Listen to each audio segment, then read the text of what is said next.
You Send Me? Where You Send Me. That's one of my favorite. Mm-hmm.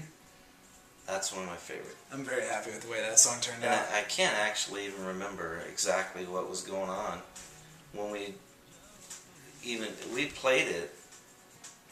That was the second song that we wrote. Yeah, and we played it totally different. It was longer. That song has been changed a lot. Yeah. So, same. You know, a lot of the stuff that I write is lyrically is just simply deals with just me and God. Yeah. And His people, and knowing where I belong in this thing. You know. Yeah. So. Just it was a good little, laying down all I own just for you kind of thing. And it was more like an evangelistic song to me. Yeah. I'm not going to gripe, complain. I'm going to go where you send me, say what you speak to me, and love them. You know, I'll follow where you lead me, or I'll stay where you need me. Yeah. So that's just kind of where that came from. And it was kind of we've turned it into a pretty good rock style song. It's my favorite, probably my top 3.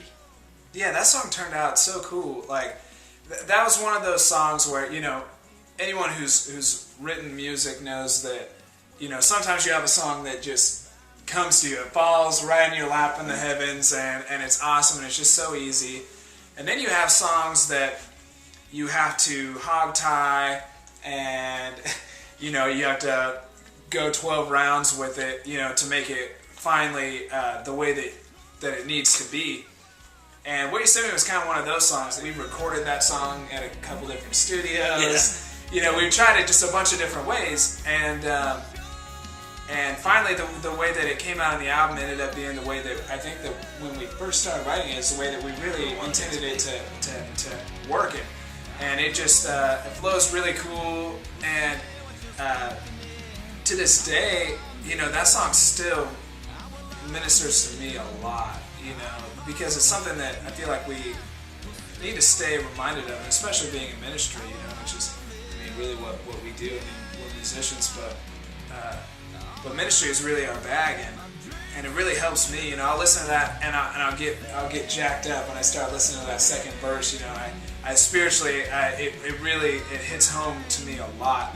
So that's a great song, at least in my opinion. And and it's a lot of fun to play. And so Where You Send Me. The first time I recorded it, or the second time. This is probably a testament to stay true to who you are. Yeah. Because we went somewhere, no names, to a producer kind of deal. Recorded it, spent $1,800 on that one song, and hated it. Yeah. The recording quality was great. Yeah. But the production style of the song was just not what we wanted it to, or what just took the whole feeling out of the whole song.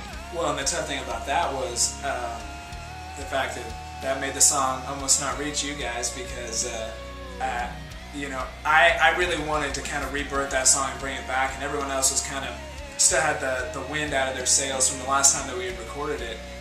So everyone was kind of on the fence on if we should even really, we all like the song, of course, but on whether we should really put the work in to try to make it happen again, after we had spent so much time already working on it.